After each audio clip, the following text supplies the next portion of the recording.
نحمده ونصلي ونسلم على رسوله الكريم اما بعد فاعوذ بالله من الشیطان الرجیم بسم اللہ الرحمن الرحیم اطیعوا اللہ واطیعوا الرسول واولی الامر منکم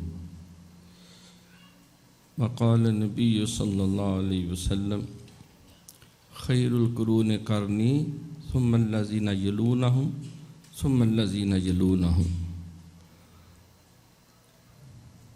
صدق اللہ مولانا العظیم وصدق رسولہ النبی الکریم رب شرح لی صدری ویسر لی امری واحلل عقدۃ من لسانی یفقہوا قولی اللہم صلی علی سیدنا و مولانا محمد وآلہ وصحابہ سیدنا و مولانا محمد وبارک وسلم صلی علیہ۔ دونوں عالم میں تمہیں مطلوب گر آرام ہے، دونوں عالم میں تمہیں مطلوب گر آرام ہے، ان کا دامن تھام لو جن کا محمد نام ہے۔ محمد کی وساطت سے صلی اللہ علیہ وآلہ وسلم، محمد کی وساطت سے محبت میری تیری ہے، محبت اصل ہے ان کی، نہ میری ہے نہ تیری ہے۔ حضرت اقبال نے تو خلاصہ ہی پیش کر دیا سارے دین کا، جو قبلہ عالم محترم ڈاکٹر عبدالحمید خان صاحب عباسی اللہ انہیں رہتی دنیا تک سلامت باکرامت رکھے، کہ کی محمد سے وفا تو نے تو ہم تیرے ہیں، کی محمد سے وفا تو نے تو ہم تیرے ہیں، یہ جہاں چیز ہے کیا لوح و قلم تیرے ہیں۔ میں سب سے پہلے آپ تمام معززین معززات، محسنین محسنات، دور و نزدیک سے آئے ہوئے جتنے بھی شرکاء ہیں، دختران ہیں، مائیں بہنیں بیٹیاں ہیں، خواتین اسلام ہیں، برادران طریقت ہیں، صاحبان علم و فضل ہیں، الفاظ کا دامن بہت تنگ ہے، لیکن جو دل میں جذبات اور احساسات ہیں آپ کے لیے تشکر کے وہ بہت زیادہ ہیں۔ اللہ کریم ایک ایک لمحے کے عوض آپ کی 14 پشتوں کو اپنے کرم و فضل کی آغوش میں لے لے، اور ہمارا یہاں مل بیٹھنا اللہ قبول و منظور فرمائے۔ چند صدارتی کلمات میں میرے شیخ مکرم سید الاولیاء شہباز طریقت ابو البیان حضرت مولانا محمد سعید احمد مجددی رحمۃ اللہ تعالیٰ علیہ، اللہ اپنی ساری رحمتیں ان کی تربت پہ نازل فرمائے۔ استاد اور شیخ کی حیثیت سے کوئی شخص انکار نہیں کر سکتا، انسان جیسا بھی ہوتا ہے وہ اپنے شیخ کی صورت سیرت ظاہر اور باطن کی ہی کوئی نہ کوئی کرن ہوتا ہے، شعاع ہوتا ہے، روشنی ہوتا ہے۔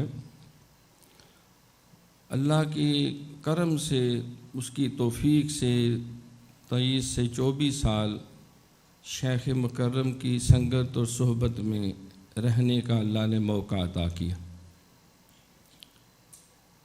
میں نہیں سمجھتا کہ انہوں نے کرم کرنے میں، سخاوت کرنے میں، محبت کرنے میں، شفقت فرمانے میں، تعلیم و تربیت میں کسی اعتبار سے کوئی کمی کی۔ جولی ہی میری تنگ تھی، ان کے وہاں کمی نہیں۔ ہم اگر اپنی کم ظرفی کی بنا پہ کچھ نہ پا سکے وہ الگ بات ہے، لیکن انہوں نے کرم اور محبت کی جو انتہا فرمائی، اللہ اس کا صلہ انہیں قیامت تک اعلیٰ درجات سے ہر لمحے سر بلند کرنے کی صورت میں عطا فرماتا رہے۔ فکری تربیت بھی، اخلاقی تربیت بھی، روحانی تربیت بھی، ظاہری بھی، باطنی بھی، ہر اعتبار سے بسا اوقات محبت سے فرمایا کرتے تھے کہ شاید اتنی سنگت اور صحبت اور توجہ میری شریک حیات مجھ سے نہیں لے سکی جتنی عظیم فاروقی لے گیا۔ اور جب میں آپ کے ساتھ محبت اور پیار کا معاملہ جب آتا ہے تو میں کئی ہفتے دیکھتا ہوں کہ میرے قلب سے ہر شے کھرچ کے آپ اس طرح لے گئے ہیں جیسے میں بالکل خالی کنگال ہو گئے۔ جو فیض کے سمندر رواں ہوتے ہیں آپ سینے سے کیا لگتے ہیں، لگتا ہے کہ ہر شے ہی طلب اتنی زیادہ ہے کہ آپ ایک دفعہ ساری صفائی کر کے جھاڑو پھیر کے لے گئے۔ یہ شیخ اور مرید کی ایک نسبت ہوتی ہے، جب تک اپنے شیخ سے ایسا عشق اور محبت نہ ہو جیسا ہی رانجھا میں سسی پنوں میں ہے، یا جو ہمارے ادب کے اندر مختلف مشہور ہے لیلا مجنوں ہے، جب تک اس طرح کا تعلق اور عشق قائم نہ ہو کہ رانجھا رانجھا آخدی نہیں میں آپ ہی رانجھا ہوئی، صدیوں نے منو دیدو رانجھا ہیر نہ آکھو کوئی، میں رانجھے وچ رانجھا میں وچ رتی فرق نہ کوئی، جدے نال میں نیو لگایا اوہو جئی میں ہوئی۔ تو فیض نہیں آتا، فیض کا سلسلہ آگے نہیں بڑھتا، کچھ نہ کچھ تو لازمی مل جاتا ہے، حاصل ہوتا ہے۔ اللہ والوں کی صحبت سے کوئی بندہ محروم نہیں رہتا۔ ان رحمت اللہ قریب من المحسنین، یہ تو اللہ نے بھی فرمایا کہ میری رحمت اللہ والوں کے قریب ہوتی ہے، جو ان کی مجلس میں بیٹھ جائے لا یشکا جلیسہم، سرکار کا فرمان ہے کہ بدبخت بھی ہو تو اللہ اس کو بھی خوش بخت کر دیتا ہے، کوئی بد نصیب نہیں رہتا۔ لا یشقا جلیسہم، ان کی صحبت میں بیٹھنے والا۔ اور طویل حدیث کا مفہوم یہ ہے کہ جو فیض لینے کی نیت سے نہ بھی آئے، ویسے ہی ٹینٹ لگانے کے لیے آیا، برتن چھوڑنے کے لیے آیا، اپنے کسی عزیز کو بلانے کے لیے آیا، جو اس جو اور ماحول میں آ جاتا ہے اللہ اس کو بھی بخش دیتا ہے، اسے بھی نواز دیتا ہے، اس کا بھی دامن اللہ بر دیتا ہے۔ یہ نیک سنگت و صحبت کی تاثیر یہ بجلی سے بھی زیادہ تیز ورک کرتی، اس کی تاثیر قلب اور روح میں اتر جاتی ہے۔ یک زمانہ صحبت باولیاء، بہتر از 100 سالہ طاعت بے ریا۔ اب تو آنکھوں میں سماتی نہیں صورت کوئی، غور سے میں نے تجھے کاش نہ دیکھا ہوتا۔ تو جو جتنا شیخ کی محبت میں وارفتہ ہو جاتا ہے، سادہ لفظوں میں کہہ لیں فنا ہو جاتا ہے، جس کو طریقت کی دنیا میں فنا پھر شیخ کہتے، وہ اتنی ہی شدت کے ساتھ، اسی کر و فر کے ساتھ، انہی فیوز و برکات کے ساتھ، جس میں علم بھی ہے، عرفان بھی ہے، تقوی بھی ہے، اخلاص بھی ہے، بے خوفی بھی ہے، لا خوف علیہم ولا هم یحزنون، اس کے اندر وَلَكُمْ فِيهَا مَا تَشْتَهِي أَنفُسُكُمْ وَلَكُمْ فِيهَا مَا تَدَّعُونَ، وہ جتنے وعدے اللہ کریم نے کلام مقدس میں کیے، آقا علیہ السلام سے جو کچھ صحابہ نے آپ کے قدموں میں بیٹھ کے جتنے فیوز و برکات حاصل کیے ہیں، مرید کو وہ شیخ کے قلب اور صحبت سے ملتے، ملنے بھی چاہیے، ورنہ تو یہ حدیث ہی بے معنی ہو جائے گی۔ سرکار نے فرمایا کہ العلماء ورثۃ الانبیاء، اس کا کیا مطلب ہے؟ الشیخ فی قومہ کالنبی فی اصحابہ، تو جتنا شیخ کے ساتھ شدت کے بلکہ ٹوٹ کے محبت ہوگی، اسی طرح کی محبت پھر فنا فی رسول میں ہوگی۔ یہ تو ٹریننگ ہو رہی ہے، مطلوب اور مقصود محض شیخ کی محبت نہیں، مطلوب کی اور ہے، جس کی طرف ڈاکٹر صاحب نے توجہ دلائی کہ قل ان کنتم تحبون اللہ، مطلوب اللہ کی محبت ہے، رضوان من اللہ اکبر، مطلوب اللہ کی رضا ہے، مقصد وما خلقت الجن والانس الا لیعبدون، اللہ کی معرفت ہے، اللہ کی عبادت کی روح حقیقت تک پہنچنا ہے، لیکن وہاں تک انسان پہنچ نہیں سکتا جب تک وہ پہلی سیڑھی فنا فی شیخ کی طے نہ کرے۔ فنا فی شیخ میں جب وہ جتنا کامل ہوگا فنا فی رسول میں بھی اتنا ہی کامل ہوگا۔ اس کا گریڈ اسٹیشن یہی ہے، اس کا پینٹاگون یہی ہے، اس کا سنگاپور جو ہائیبرڈ سب سے بڑا جو مین سرور وہ شیخ کا قلب ہے، اس کی روح ہے، اس کا سر ہے، اس کا خفیہ، اس کا اخفا ہے، اس کے سر کے بالوں سے پاؤں کے ناخن تک اس کا وجود ہے۔ ہر شے وہاں سے جس شدت سے وہاں سے فیض لے گا اسی شدت سے آقا کی بارگاہ میں حاضر ہو جائے گا۔ فنا فی رسول میں بھی اسی طرح کی شدت ہوگی۔ تو جس کا شیخ ہی کوئی نہیں تو ادھر ادھر تامک تو یہیں مارے گا وہ، کیا اس کو ملنا ہے؟ نہ تربیت لی، نہ دین سیکھا، شیخ کے گھر میں رہ کر پلے دفتر کے چکر میں، مرے صاحب کے دفتر میں۔ اطفال سے کیوں کر آئے خو ماں باپ کے اعتبار کی، دودھ تو ڈبے کا تھا، تعلیم تھی سرکار کی۔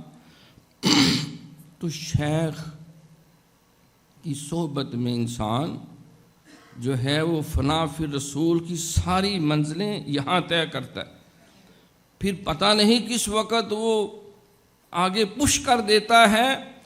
بندہ شیخ سے محبت کر رہا ہوتا ہے، سامنے امام الانبیاء امام المرسلین تشریف لے آتے ہیں، آقا علیہ السلام کی قربت میں چلا جاتا ہے، دیدار میں چلا جاتا ہے۔ وہ ایک دفعہ نہیں، وہ 2 دفعہ نہیں، وہ 100 دفعہ نہیں، وہ 24 گھنٹے آقا کے دیدار میں رہتا، 24 گھنٹے ہر وقت۔ یا رب عطا ہو مجھ کو وہ مخصوص روشنی، اٹھے جدھر نگاہ مدینہ دکھائی دے، جاگوں تو ان کے خیالوں میں گم رہوں، سو جاؤں تو فخر رخ زیبا دکھائی دے۔ اور یہ خواب میں نہیں ہوتا، شیخ کو آپ نے خواب میں نہیں دیکھا، 24 سال اس کی صحبت میں بیٹھے، اس کی مجلس میں بیٹھے، جلوت میں رہے، خلوت میں اس کے ساتھ رہے۔ جس طرح ظاہری طور پر آپ شیخ کی صحبت سے فیض یاب ہوئے، وہ اسی طرح آقا علیہ السلام کی صحبت میں پہنچا کے فیض یاب کرواتا ہے وہ۔ فاتبعونی، یہ ابھی اتباع کا دور چل رہا ہے۔ پیر نگر کو جا کر نبی نگر میں جا، نبی نگر میں بیٹھ کر یار دا درشن پا۔ تو جس قدر پھر وہ حضور علیہ السلام کی سنگت و صحبت میں رہتا ہے، جتنی والہانہ عشق اور محبت آپ سے ہو جاتا ہے، شوق اگر میرا نہ ہو تیری نماز کا امام، میرا قیام بھی حجاب، میرا سجود بھی حجاب۔ شوق اگر تیرا نہ ہو یا رسول اللہ، شوق اگر تیرا نہ ہو، صلو کما رأیتمونی اصلی، شوق اگر تیرا نہ ہو میری نماز کا امام، میرا قیام بھی حجاب، میرا سجود بھی حجاب، لوح بھی تو، قلم بھی تو، تیرا وجود الکتاب، گنبد آبگینہ رنگ تیرے محیط میں ہے باب۔ یار وہ کیسا منظر ہو، ہم تو مدینہ شریف کو جائیں، گنبد خضرا دیکھیں، وہ مینار دیکھ کر ہی عاشقوں کے سینے تڑپنے لگ جاتے ہیں۔ جب وہ گنبد خضرا والا سامنے ہو، تیری نماز بے سرور، تیرا امام بے حضور، ایسی نماز سے گزر، ایسی امام سے گزر۔ کہ بلال فرمایا کرتے پتر میں اتنی دیر تک سلام ہی نہیں پھیرتا جب تک حضور علیہ السلام کا دیدار نہ ہو جائے۔ السلام علیکہ ایھا النبی ورحمۃ اللہ وبرکاتہ، اور سلام پھیر کے میں پھر حاضر ہو جاتا ہوں۔ تسلی سے پورا فیض۔ تو جتنی شدت سے شیخ کے ساتھ وابستہ ہوئے، اسی شدت سے وہ ٹریننگ سیشن تھا ایک، عشق مصطفیٰ میں بھی اسی شدت میں چلے جائیں گے، جتنی شدت اور محبت سے تن من دن سب کچھ حضور پہ جب تک فدا نہیں کر دیں گے، عشق الہی کا ایک ذرہ بھی نہیں مل سکے گا۔ جتنا وہاں محبت و چاہتوں کے نذرانے پیش کریں گے، اسی شدت سے اللہ کی بارگاہ سے فَاتَّبِعُونِی یُحْبِبْکُمُ اللہ۔ اور جو کھا چکے ہو وَیَغْفِرْ لَکُمْ ذُنُوبَکُمْ، جو پہلے جہالت میں، کفر میں، گناہوں میں، معصیت میں وقت گزر چکا، جتنی عمر تم ضائع کر بیٹھے ہو، جب اس منزل پہ آئے ہو تو وہ سارے گناہ معاف کر دوں گا۔ اور اللہ بخشنے والا بھی ہے، رحم کرنے والا بھی ہے، بخش بھی دے گا، اپنی رحمت کے آغوش میں بھی لے لے گا۔ یہ امام اعظم ابو حنیفہ رحمۃ اللہ علیہ، یہ ان کا وہ زندگی کا پروسیس ہے۔ قبلہ عالم فرمانے لگے، موضوع تھا گفتگو کا کہ اکابرین کی نظر میں امام اعظم کون ہیں؟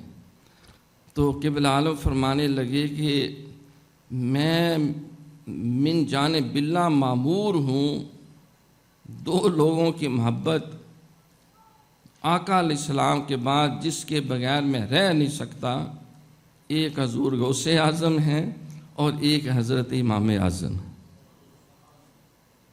محبتیں ساری اپنے اپنے درجے میں ہیں، لیکن ایک وہ محبت ہوتی ہے جو اوپر سے انسان کے جسم و روح میں گھس جاتی ہے، وہ اس کے وجود میں اس طرح کہ اس کا اپنا چھوڑتی ہی کچھ نہیں۔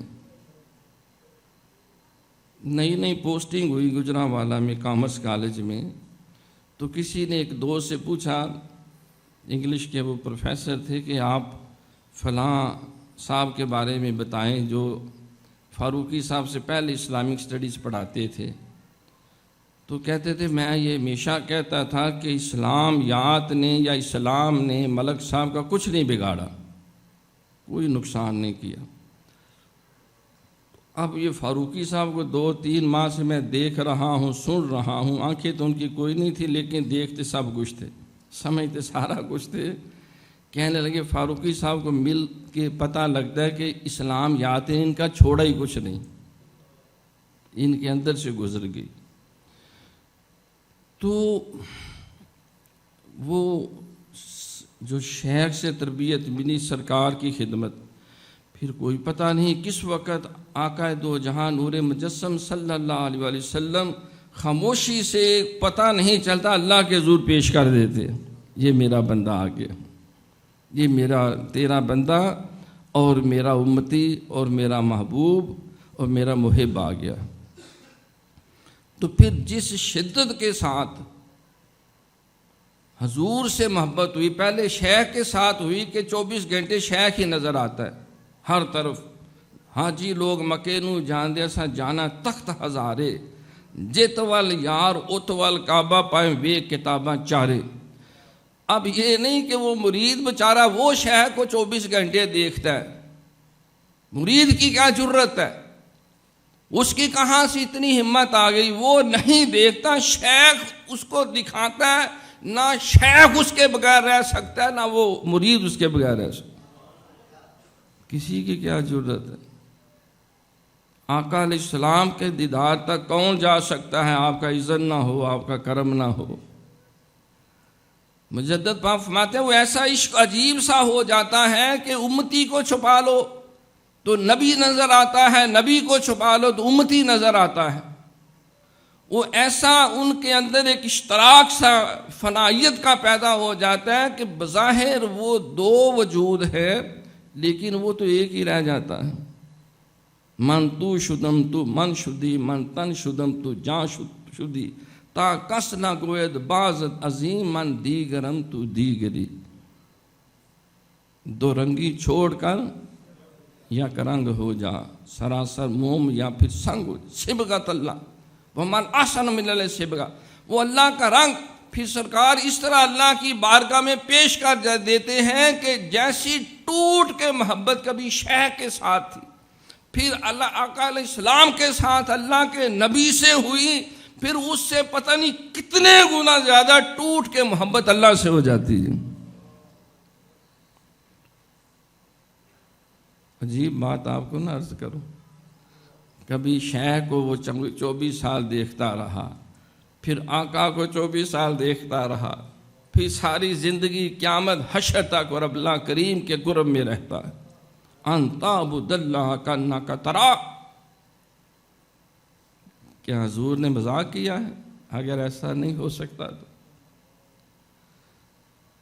امام اعظم ابو حنیفہ رحمۃ اللہ علیہ، ہم ڈائریکٹ ان کے اس ٹارگٹ پہ اگر آ جائیں، اللہ اکبر، آپ فرماتے ہیں کہ رویت قلبی ہوتی ہے۔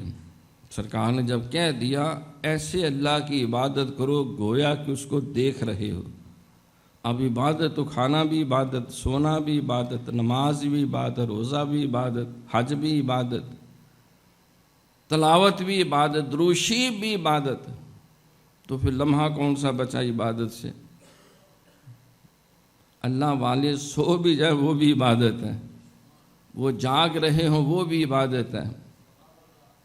تو اللہ کا مطالبہ جو ہے وہ صرف ایک دفعہ دیکھنے کا نہیں، دائمی کا ہے۔ وَاذْكُرُوا اللَّهَ كَثِيرًا لَعَلَّكُمْ تُفْلِحُونَ، اور وہ آیت جس میں فرمایا کہ وَاذْكُرِ اسْمَ رَبِّكَ فِي نَفْسِكَ، اپنے دل میں بھی اللہ کو یاد کرو، جہر کے بغیر کرو، خشیت سے کرو، خوف سے کرو، محبت سے کرو، اور پہلو کے بل کرو، لیٹ کے کرو، دائمی ذکر کرو، اور ایک لمحہ بھی ایسا ذکر ہو کہ ایک لمحہ بھی تم نے غافل نہیں ہونا۔ حکم ہے قرآن میں، ایک لمحہ بھی غفلت نہیں آنی چاہیے۔ تو پھر کب وہ دیدار سے اولے ہوگا؟ وہ تو ہے ہی نحن اقرب الیہ من حبل الورید۔ حجابات صرف انسان کے آگے ہیں، بندے کے آگے، آقا بھی قریب ہے۔ النبی اولا بالمؤمنین من انفسہم، وہ جانوں سے قریب ہیں، اللہ شاہ رگ سے زیادہ قریب ہے۔ تو یہ ٹریننگ اس کو سرکار کی خدمت میں ملتی ہے، اللہ کی بارگاہ میں پہنچ جاتا۔ تو شیخ مکرم نے فرمایا کہ عظیم ان کی محبت میں معمور ہوں۔ اعلیٰ حضرت کا پھر آپ نے سنایا کہ کسی نے پوچھا کہ آپ کو غوث اعظم سے زیادہ محبت ہے یا امام اعظم سے زیادہ ہے؟ فرمانے لگے مجھے دونوں سے زیادہ ہے۔ کتنی؟ بہت زیادہ ہے، بلکہ اس سے بھی زیادہ ہے۔ یہ دونوں میری آنکھیں ہیں ایمان کی۔ اس نے کہا سرکار دانی آنکھ کون سی ہے اور بائیں آنکھ کون سی ہے؟ اعلیٰ حضرت عظیم المرتبت مولانا شاہ احمد رضا خان فاضل بریلوی، اللہ اکبر، مجدد دین و ملت، اب آپ سے کون مقابلے بھی اور کلام کے آگے نکل سکتا ہے، جنہوں نے کم و بیش میں حیران ہے گیا 36,000 کتابیں لکھی، 3600 نہیں، 36,000 علوم اور 3600 کتابیں اور 36,000 علوم اس کے اندر سمیٹے۔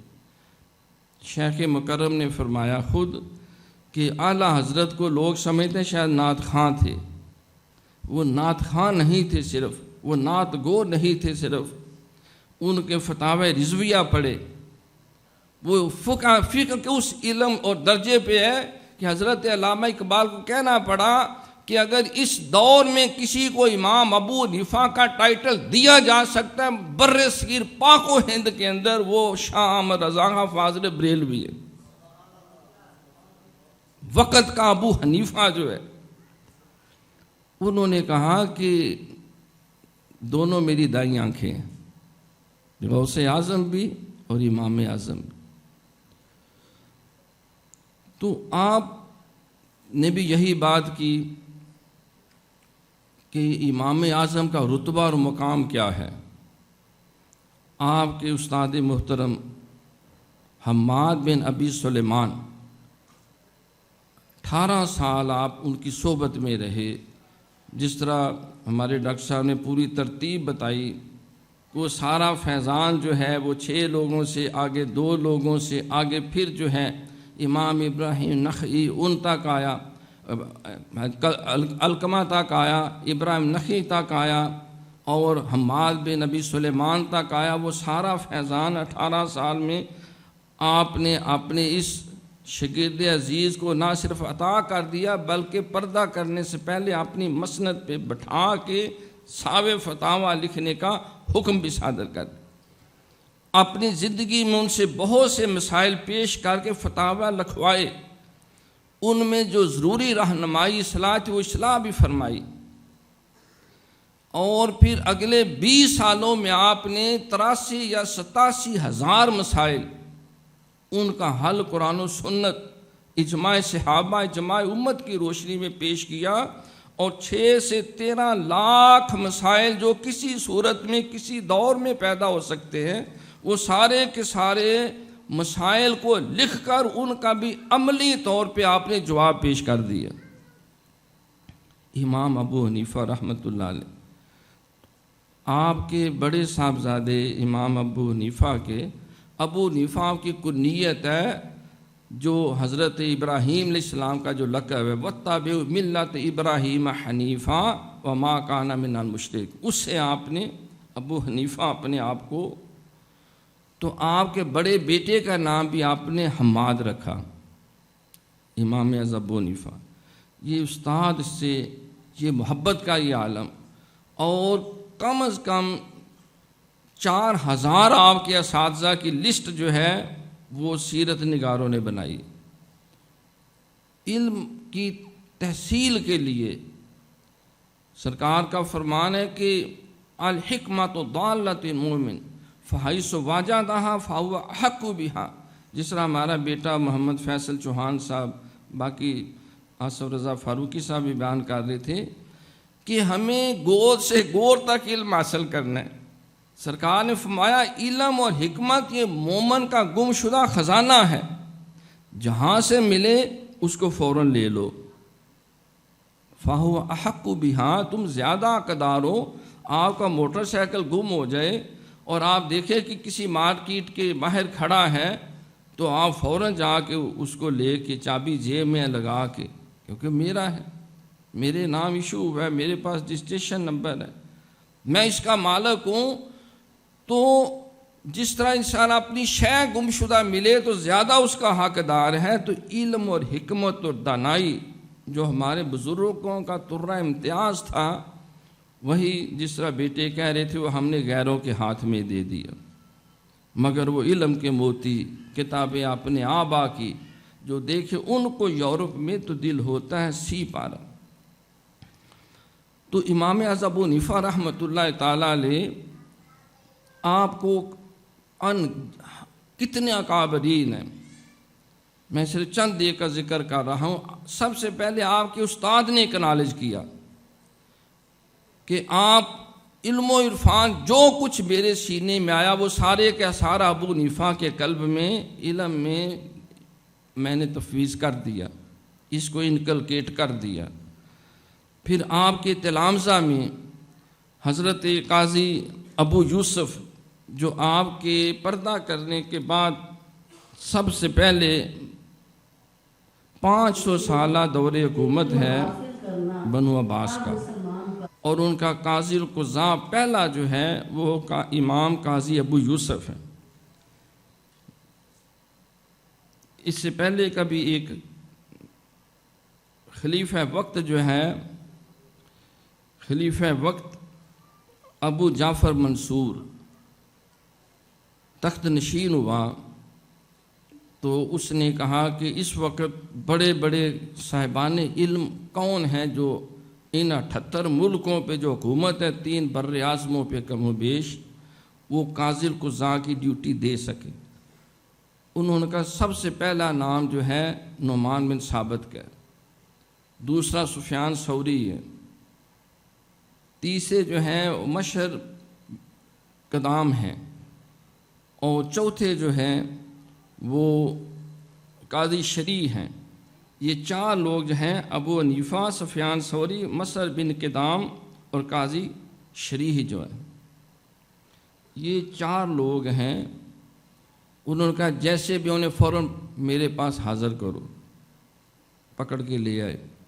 ابھی جا رہے تھے تو آپ نے فرمایا کہ میرا قلبی وجدان یہ کہہ رہا ہے کہ سفیان ثوری بھاگ جائیں گے،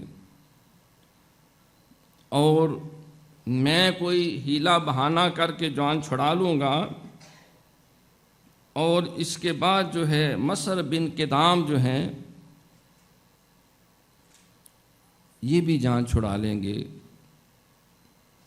چلے بن کر، اور قاضی شریع جو ہے یہ پھنس جائیں گے۔ اس وقت کے حاکم کے پاس اس کی ساری کابینہ، سارے لوگ موجود ہیں۔ کہا ہے نعمان بن ثابت میں تمہیں قاضی القضاء کا عہدہ دیتا ہوں۔ وہاں پہنچنے سے پہلے سفیان ثوری رستے میں بھاگ گئے، اور جب ان کے پیچھے کرندے پکڑنے کے لیے دوڑے تو کسی جہاز میں سوار ہو گئے اور چھپ گئے، اور کہا مجھے چھپا لو نہیں تو میرا گھاٹا اتار دیں گے، میں قاضی القضاء نہیں بننا چاہتا۔ کیونکہ سرکار نے فرمایا کہ جس کو قضاء کا قاضی ہونے کا رتبہ دیا گیا اس کو بغیر چھری کے ذبح کیا گیا۔ یہ داتا حضور نے اس کی وجہ بیان کی۔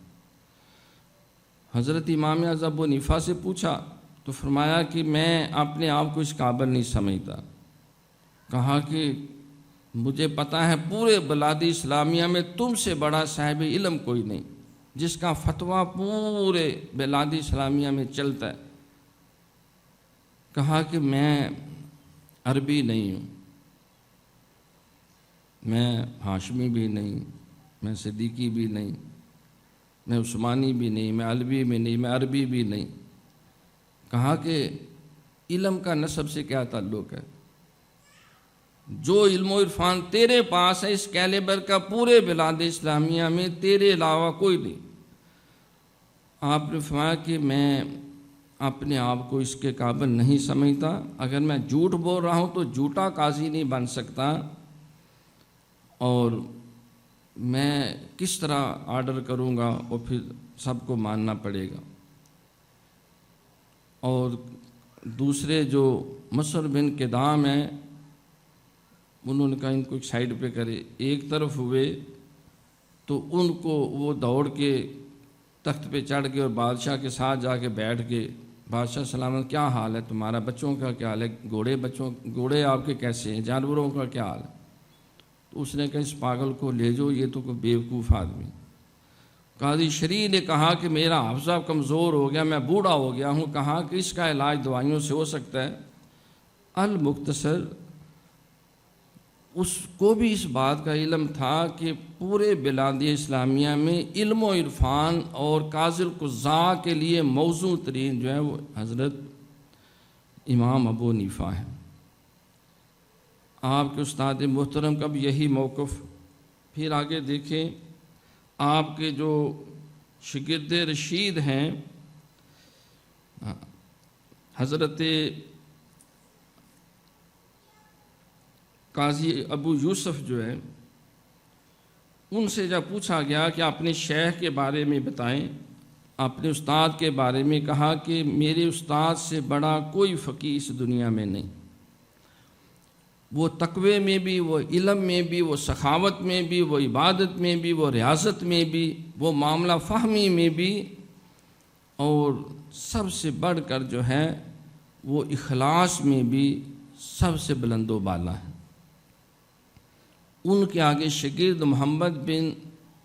محمد بن حسن شعبانی جو ہیں وہ ان کے شاگرد، آگے حضرت امام شافعی ان کے شاگرد۔ تو آپ کے جتنے معاصرین ہیں وہ اس ضمن میں حضرت علامہ ابن خلدون لکھتے ہیں کہ فقہ میں امام اعظم کا رتبہ اتنا بلند ہے کہ جس کی کوئی نظیر نہیں ملتی۔ یہ جنہوں نے پوری انسانی تاریخ آدم علیہ السلام سے لے کے بنو عباس تک لکھی۔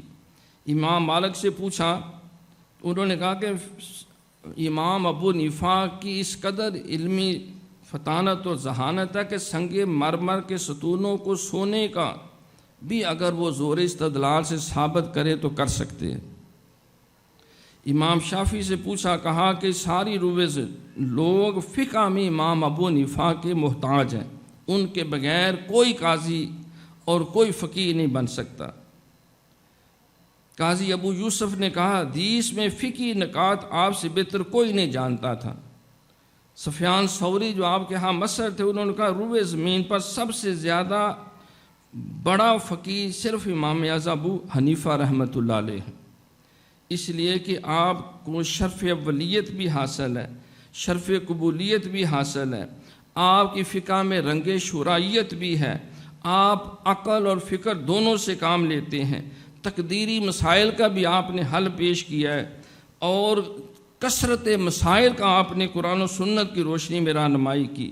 آپ کا ہر فتویٰ تعصب سے بالا تر ہے، اس میں وسعت ہے، پھیلاؤ ہے، اور یہ وہ قانون ہے جو قیامت تک کے لیے قابل عمل بھی ہے۔ معزز حاضرین کرام، حضرت امام اعظم ابو حنیفہ رحمۃ اللہ علیہ اکابرین کی نظر میں، حضرت داتا گنج بخش علی اجویری رحمۃ اللہ علیہ، اب وہ فنا والی بات جو میں عرض کی پہلے، فرماتے ہیں کہ میں مراقب تھا حضرت بلال حبشی رضی اللہ تعالیٰ کے مزار پہ، ملک شام میں مشیرہ محترمہ میں بھی اس کا ذکر کیا۔ خواب میں دیکھتا ہوں کہ حضور باب ابی شیبہ سے کعبہ کی طرف آ رہے ہیں، اور ایک بظاہر چھوٹے معلوم ہو رہا ہے بچہ، لیکن ایسے جیسے کسی کو گود میں اٹھایا ہوتا ہے، بزرگ ہیں سفید داڑھی والے۔ تو میں نے بڑھ کے قدم بوسی کی، سلام عرض کیا، جواب ملا، تو میں نے عرض کیا حضور یہ کون ہیں بزرگ جن کو آپ نے گود میں اٹھایا ہوا ہے بچے کی طرح؟ تو سرکار نے فرمایا کہ یہ تیرا اور تیرے وقت کا امام ابو حنیفہ ہے، نعمان بن ثابت ہے۔ میری آنکھ کھلی، میں نے جب اس پہ تفکر کیا، غور کیا، تو یہ میرے دل میں بات ڈالی گئی کہ امام اعظم ابو حنیفہ نے دین محمدی کو اٹھایا ہوا ہے، اور دین محمدی جو ہے وہ حضور علیہ الصلوۃ والسلام سے قدموں سے چل رہے ہیں، وہ اپنی صفات سے فانی ہو چکے ہیں، حضور کی محبت اور ذات کے اندر وہ باقی ہو چکے، لہٰذا آپ اپنے قدموں سے نہیں چل رہے، جو کچھ بیان کیا وہ آقا علیہ السلام کے قدموں اور آپ کے فیض کے ساتھ سارا علم و عرفان دے رہے، جس میں غلطی کا احتمال نہیں ہے۔ یہ داتا حضور نے اس پہ تبصرہ کی۔ امام اعظم ابو حنیفہ رحمۃ اللہ علیہ، داتا حضور نے یہ بات کشف المحجوب شریف میں لکھی، مزید فرماتے ہیں کہ حضرت امام اعظم ابو حنیفہ کا رتبہ اور مقام حضور کی نظر میں کیا ہے۔ ایک تو اس بات کا پتہ چلا، دوسرا فرماتے ہیں میں نے خواب دیکھا، امام ابو حنیفہ رحمۃ اللہ علیہ فرماتے ہیں کہ سرکار کے قبر انور پہ حاضر ہوں، اور آپ کے جسم کے جو ہڈیاں ہیں وہ مختلف چھوٹے چھوٹے پیس گرے ہوئے ہیں، میں ان کو چن چن کے اکٹھا کر رہا ہوں، اور ساتھ آنکھوں سے آنسو بھی ہیں، اور کہ درد مندی بھی ہے۔ آقا کے سارے وہ ہڈیاں اکٹھی کر کے ایک جگہ محفوظ کرنے کی کوشش کر رہا ہوں۔ میں خواب سے اٹھا تو ڈر گیا کہ یہ کیسا عجیب خواب، تو اس کے نتیجے میں میں ابن سیرین جو ان کے تعبیر رویا جاننے والے تھے ان سے رجوع کیا۔ انہوں نے کہا اس کا مطلب یہ ہے حضور علیہ الصلوۃ والسلام کے دین جو مختلف حصوں میں پھیلا ہوا ہے، آپ اس کو یکجا کر کے پورا ایک عملی صورت میں زمانے کے آگے پیش کر دیں۔ آقا کسی آپ فرماتے ہیں بنو عباس بنو میاں کی جنگ و جدل سے میں اتنا دل برداشتہ ہوا کہ میں نے گوشہ نشینی خلوت گزینی اختیار کر لی۔ اسی دوران خواب میں حضور علیہ الصلوۃ والسلام ملے اور کہا کہ اے نعمان بن ثابت، قضاء و قدر کا جو مالک ہے، یعنی اللہ کریم نے اپنی بارگاہ سے یہ فیصلہ صادر کر دیا ہے کہ تو میری سنتوں کو زندہ کر اور میرے سنتوں اور دین کو پوری دنیا میں پھیلا، لہٰذا گوشہ نشینی ترک کر دو اور دین کی خدمت اور ترویج میں مصروف ہو جاؤ۔ یعنی آپ اس سے اندازہ کریں کہ آپ اکابرین تو رہے اکابرین، آقا علیہ الصلوۃ والسلام کی نظر میں امام اعظم ابو حنیفہ کس درجے پہ فائز ہے۔ پھر دیکھو اللہ جس سے راضی ہو جاتا ہے، وہ جو فنا فی اللہ کی منزل جس پہ آ جاتی ہے، اس کا حال کیا ہوتا ہے، اس کی کیفیت کیا ہوتی ہے؟ کوئی سینگ نکل آتی ہے، کلا اونچا ہو جاتا ہے، گاڑی بڑی آ جاتی ہے، یا کوئی زیادہ اس کی منتا شروع ہو جاتی ہے، یا بادشاہ اٹھا کے اس کو جو ہے جگہ جگہ جو ہے اس کی تشہیر ہوتی ہے، اعلانات ہوتے ہیں، یا اس کو بڑے بڑے میڈل دیے جاتے ہیں۔ اگر یہ کرائٹیریا ہو تو امام اعظم ابو حنیفہ جو ہے وہ کئی سال جیل میں رہے، اور وہ ابو جعفر منصور شیطان روز آپ کو درے بھی لگواتا، اور اس اذیت و تکلیف اور اسی کیفیت میں آپ کا انتقال ہوا، اور آپ کا جنازہ جو ہے وہ بھی جیل سے نکلا۔ ایسا نہیں ہوتا۔ اللہ تعالیٰ کی جو منزل میں فنا ہو جاتا ہے، جو فنا فی اللہ ہو جاتا ہے، اللہ کریم کو جو محبوب ترین اعمال ہے اللہ تعالیٰ اس کو اس میں مصروف کر دیتا ہے۔ امام اعظم ابو حنیفہ رحمۃ اللہ علیہ، آپ فنا فی شیخ، فنا فی رسول اور فنا فی اللہ کی اس کیفیت میں تھے کہ آپ نے 35 سال اللہ کی توفیق کے ساتھ مسلسل روزے رکھے۔ الصوم لی و انا اجزی بہ او اجزا بہ، یہ ارکان اسلام جس کو اللہ فنا فی اللہ کی منزل دیتا ہے، اس کو اپنی عبادت کون سی؟ نماز، روزہ، حج، زکوٰۃ، علم کی ترویج، اتباع رسول، اللہ اس کو اس میں لگا دیتا ہے۔ 35 سال آپ نے روزے رکھے۔ پھر اور سنیے، اللہ کریم نے آپ کو زندگی میں 55 حج جو ہے وہ کرنے کی سعادت عطا فرمائی۔ کوئی اللہ کے گھر اپنی مرضی سے جا سکتا ہے؟ جس کو اذن ہوتا ہے، اللہ جس پہ کرم کرنا چاہتا ہے، ایک نیکی 1,00,000 نیکیوں جتنا اجر و ثواب، تو 55 حج، 35 سال روزے، یہ ارکان اسلام ہے۔ رمضان کے روزے اپنی جگہ، اس کے علاوہ 35 سال روزے رکھے آپ نے، اور 55 حج کیے۔ گویا کہ اللہ چاہتا تھا اور عطا کروں، اور عطا کروں، جسے زیادہ دینا چاہتا ہے اس کو اللہ تعالیٰ یہ ارکان اسلام کی بجاوری میں پورے طور پہ مصروف کر دیتا ہے۔ پھر دیکھیں، عبادات میں سب سے اعلیٰ عبادت نماز ہے۔ اللہ اکبر۔ امام اعظم ابو حنیفہ رحمۃ اللہ تعالیٰ علیہ، جب آپ نے نماز کے فرائض، واجبات، سنتیں، مستحبات سارے درج کیے، تو ایک حدیث آپ کے نوٹس میں آئی کہ ایک مستحب وضو کے دوران شاید وہ آپ سے مس ہوتا رہا۔ آپ نے اس مستحب کا اہتمام کیا، پورے 40 سال کی نمازیں آپ نے دوبارہ دہرائیں، 40 سال کی۔ میں نے جب اس پہ غور کیا کہ مستحب سے تو نماز کو نقص کوئی نہیں پہنچتا، اصل میں نماز میں جو بندے کو اللہ کا قرب ملتا ہے، اس کو اللہ کی جو رویت قلبی ہوتی ہے، جو فنا فی اللہ کی کیفیت حاصل ہوتی ہے، انسان کا جس طرح علم بڑھتا ہے اسی طرح تقوی میں بھی، اخلاص میں بھی، ایقان میں بھی، عرفان میں بھی اضافہ ہوتا ہے۔ وہ جوں جوں عبادت کرتا ہے، جوں جوں علم حاصل کرتا ہے، رتبے اور بڑھتا ہے۔ والذین اوتوا العلم درجات، اللہ اور درجے دیتا ہے، اور درجے دیتا ہے۔ وعلمک ما لم تکن تعلم، سرکار فرماتے ہیں کہ جب میں معراج کی رات اللہ کے قرب کی خاص منزل میں تھا تو اللہ نے اپنا دست قدرت میری پشت پہ رکھا، اس کی ٹھنڈک میں نے سینے کے اندر محسوس کی، اور جو کچھ میں نہیں جانتا تھا میں نے سارا کچھ جان لیا۔ علم بڑھا، قرب بڑھا۔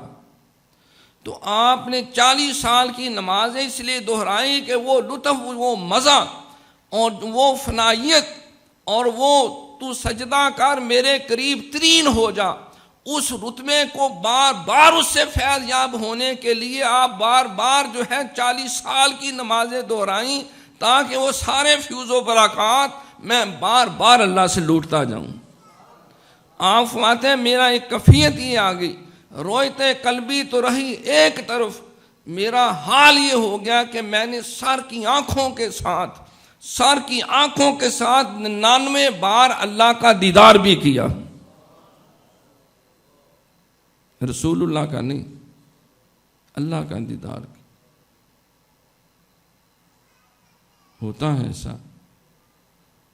موسیٰ علیہ السلام کوہ طور پہ چڑھے، بیگم علیل تھی یا سردی زیادہ تھی، کہا کہ آگ کا بندوبست کرو، ڈھونڈنے کی آگ نظر آئی، آگے پڑے، درخت میں سے آگ نکل رہی تھی، سمجھا آگ ہے، آواز ہے انی ان اللہ، انی بے شک میں ان اللہ، میں ہی اللہ ہوں۔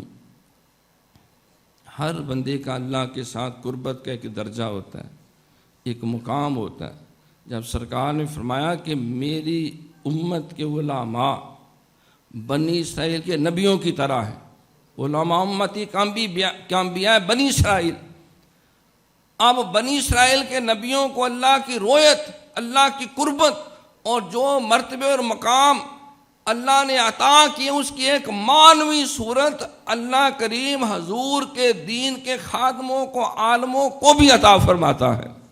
امام ربانی حضرت مجدد الثانی رحمۃ اللہ علیہ فرماتی ہیں کہ 1,24,000 کم و بیش انبیاء و مرسلین تشریف لائے، میں ایک ایک کے قبر کو بھی جانتا ہوں، شکل کو بھی جانتا ہوں، ان کے فیض کو بھی جانتا ہوں، اور وہ فیوز و برکات جو دنیا میں اب بھی تقسیم ہو رہے ہیں، میں سارے کے سارے فیضوں کو پہچانتا بھی ہوں، اللہ نے میرے سینے میں وہ فیض اتارے بھی ہیں۔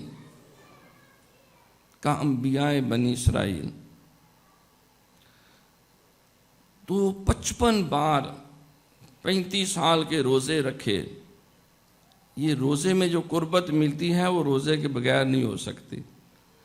40 سال نمازیں شعور کے ساتھ دہرائیں، 70 سال عمر مبارک آپ کی، 80 میں ولادت ہوئی، 150 میں پردہ فرما گئے، 40 سال کی نمازیں دہرانا۔ پھر تاریخ کے اندر 4 ایسے بزرگوں کا ذکر ہے کہ جو ہر رات پورا قرآن پڑھتے تھے، عثمان غنی، مولا علی، ایک اور تابعین میں سے ہوئے ہیں، چوتھا جو ہے امام اعظم ابو حنیفہ ہے جو ہر رات پورا قرآن پاک پڑھ کے سوتے تھے۔ ماہ رمضان میں 60 قرآن پڑھتے۔ قرآن کون پڑھ سکتا ہے جب تک اس کا کرم نہ ہو؟ کیونکہ مجدد پاک فرماتے ہیں کہ اللہ کے قرب کی اعلیٰ ترین جتنی منزلیں ہیں وہ سوائے قرآن کی تلاوت، اور وہ بھی نماز کی حالت میں، جس وقت قرآن پڑھا جاتا ہے تو اس وقت بندہ اللہ کے قرب کی ان بے انتہا منزلوں تک چلا جاتا ہے جو اس کی شان کے مطابق اس کو عطا کرتا ہے۔ تو اللہ کی نظر میں بندہ نماز پڑھ نہیں سکتا جب تک وہ نہ توفیق دے۔ مجدد وقت فرماتے ہیں کہ ایک شخص کا غلام مالک کے ساتھ جا رہا تو اس نے کہا شیخ ٹھہر جو میں نماز پڑھ لوں، نماز کا وقت ہے۔ تو وہ کہا جلدی پڑھو، میں باہر ہی کھڑا ہوتا ہوں۔ نماز پڑھی، کچھ وقت تاخیر ہوئی، کہا کہ جلدی باہر آ جاؤ، تمہیں کون سی طاقت ہے جو باہر نہیں آنے دیتی؟ تو انہوں نے کہا حضرت طاقت کیا ہے؟ وہ ذات جو آپ کو اندر نہیں آنے دے رہی، وہ مجھے باہر نہیں جانے دے رہی۔ یہ اللہ کی توفیق کے بغیر انہا لکبیرۃ الا للخاشعین، انما یخشی اللہ من عبادہ العلماء، یہ خشیت کا فیض، نماز سے خشیت ملتی ہے، نماز سے تقوی ملتا ہے، قرب ملتا ہے، رویت قلبی ہوتی ہے، اللہ کا قرب ملتا ہے۔ تو آپ کو اللہ نے 40 سال، اس میں بھی 35 سال روزوں میں، 55 حجوں میں، عمرہ 1 پیسے جتنا فائدہ اور حج 100 پیسوں جتنا ہے۔ حج فرمایا کہ جو اللہ کے قرب کا جتنے درجات تیزی سے طے ہوتے ہیں وہ وہاں سے علیحدہ رہا کہ جتنی مرضی عبادتیں کرے انسان وہاں تک نہیں پہنچ سکتا۔ تو یہ سارا کچھ جو آپ کے ساتھ اللہ نے کس وجہ سے کیا؟ آپ نے آقا کی علم کی ترویج کی ہے۔ آؤ ہم بھی عہد کریں، گور سے گور تک بیٹا بتا رہا تھا کہ دماغ ہم استعمال نہیں کرتے کہ کہیں گھٹ نہ جائے۔ کوئی بندے کا دماغ خراب ہو گیا، بازار سے خریدنے گیا، لطیفہ مشہور نے کہا یہ دماغ ایک سکھ کا ہے، یہ 50,000 روپے کا، یہ فلاں کا ہے، یہ 40,000 کا، یہ فلاں کا، یہ انگریز کا ہے، یہ مفت لے جاؤ۔ تو اس نے کہا جناب سب سے کھوٹا دماغ 50,000 کا، سب سے طاقتور وہ مفت، کہاں کہ اس نے سارا خرچ کر لیا اور اس سردار جی نے کوئی اس کو استعمال کیا ہی نہیں۔ دماغ اس کا پیور ہے، جو مرضی لکھ لو اس میں۔ لطیفہ بنا ہوا ہے۔ مقصد عرض کرنے کا یہ ہے کہ ابھی موت کا فرشتہ نہیں آیا اور ابھی قبر میں بھی نہیں کسی نے اتارا، تو پھر کیوں نہیں علم حاصل کرتے؟ یہ جامعۃ العظیم کا اشتہار آپ نے دیکھا، ہم نے ایک اوپن ساتھیوں کے لیے ایک پلیٹ فارم دیا ہے۔ ساری یونیورسٹیوں میں ڈاکٹر صاحب بیٹھے ہوئے ہیں، بی اے بند ہو چکا، ایم اے بند ہو چکا، لیکن جس دروازے سے اللہ نے ہمیں مدد دی ہے اس میں بی اے کا بھی کھلا ہے، ایم اے کا بھی کھلا ہے، اور وہ بھی دین میں۔ آپ ایک ایم اے کریں گے، ڈگریاں 2 ملیں گی، ایم اے اسلامیات اور ایم اے عربی، کسی جگہ پروفیسر بھی لگ سکتے ہیں جا کے، کیونکہ ایچ ای سی سے ایکویلنٹ سرٹیفکیٹ بھی ساتھ ملتا ہے۔ آپ جسٹیفائی آپ کو کرنا ہے۔ 1800 روپے میں ایم اے، 1800 روپے میں تخصص ایم فل کی ایکویلنٹ، 8 لاکھ روپیہ لیتے ہیں ایم فل کرانے والے، بندے کو رگڑ دیتے ہیں۔ تو ہمارے پاس تو کوئی رگڑنے والی شے کوئی نہیں، ہم تو کہتے ہیں چلو فیس بھی ہم نہیں دیتے ہیں، داخلہ تو بھیجو۔ تو آؤ ہم دین کو سیکھنے کا عزم کریں۔ اب ہے تو ویسے عجیب سی بات دل کی ہے، پچھلا پہلا سال تھا ہمارا پہلی سالانہ امام اعظم کانفرنس، تقریباً 63-64 سال تو عمر ہوگی میری، قبلہ عالم کے ساتھ رہے، اور بھی جہاں اللہ نے توفیق دی، کعبے میں بھی، عرفات میں بھی، مزدلفہ۔ جس وقت محفل ہوئی اس کے بعد فرسٹ ٹائم پوری زندگی میں قرب آتا ہے، شیخ کا بھی آتا ہے، حضور بھی قرب دیتے ہیں، اللہ کی بارگاہ میں بھی قرب ملتا ہے، لیکن ایک بے کیف گفتگو اور کلام ہوتا ہے۔ امام اعظم ابو حنیفہ کی کانفرنس کی تو پہلی دفعہ وہ سعادت نصیب، اللہ کتنا خوش ہوا ہے۔ ایک گھٹیا ترین ذلیل ترین شے کو اتنا نواز دینا، اتنا کرو۔ اللہ کو مکمل محبت ہے امام اعظم سے، آقا کو مکمل محبت، بلکہ مجدد پاک فرماتے ہیں کہ آخری دور میں جب حضرت عیسیٰ علیہ السلام آئیں گے، حضرت امام مہدی آئیں گے، وہ بھی امام اعظم ابو حنیفہ کی فقہ کے مطابق نمازیں پڑھیں گے، روزے رکھ لیں گے، زکاتیں دیں گے، حج کریں گے، ساری زندگی امام اعظم ابو حنیفہ کے بتائے ہوئے طریقے کے مطابق دین اسلام پہ زندگی گزاریں گے۔ یہ اتنا بڑا اعزاز، یہ علم کے ساتھ۔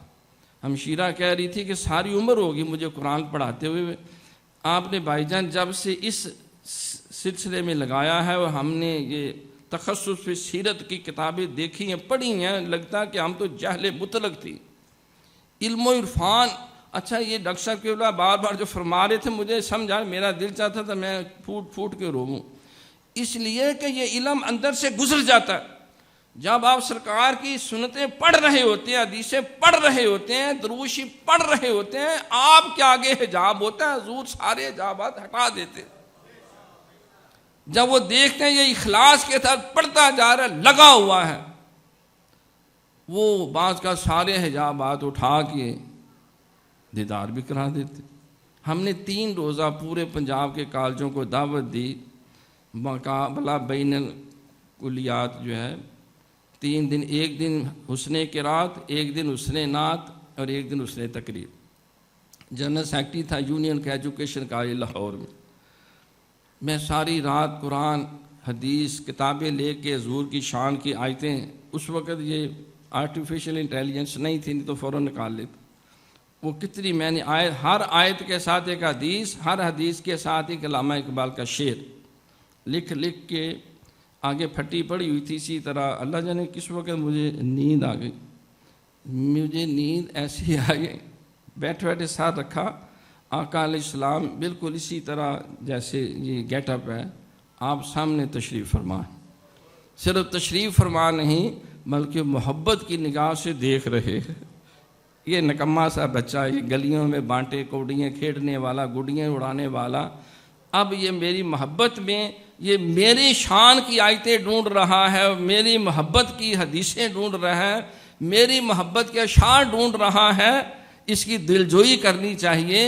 حجابات سارے ہٹا کے اپنے دیدار سے مشرف فرمائے. تو جب دیدار ہوتا ہے تو زندگی بدل جاتی. تو علم کی دنیا میں آئیں. عظیم ایجوکیشنل کانفرنس کے کوئی فزیکل بینیفٹس یا کوئی ٹارگٹس نہیں ہیں. ہم چاہتے ہیں ہر بندہ تعلیم میں آئے، چاہے ایم ایس سی ہے، ایم کام ہے، چارٹرڈ اکاؤنٹنٹ ہے. دیکھو عمر نواز چارٹرڈ اکاؤنٹنٹ ہے. میں نے کہا بیٹا یہ بھی ضروری ہے، ایم فل بھی کر لیا، پی ایچ ڈی میں آ رہے. کتنے ہمارے بچے ہیں، ایم ایس سی کیمسٹری ہماری ایک بیٹی سادات گھرانے کی، انہوں نے کر بھی لیا ماسٹر، اب وہ ایم فل کے دے رہی. انہوں نے کہا میری بہو کو بھی دلاؤ، میری بیٹی کو بھی لے آؤ. اندر ہی اندر یہ علم اندر سے گزرتا ہے، یہ اپنا فیضان چھوڑتا ہے. اللہ تعالی ہم سب کو سمجھ اور عمل کی توفیق عطا فرمائے.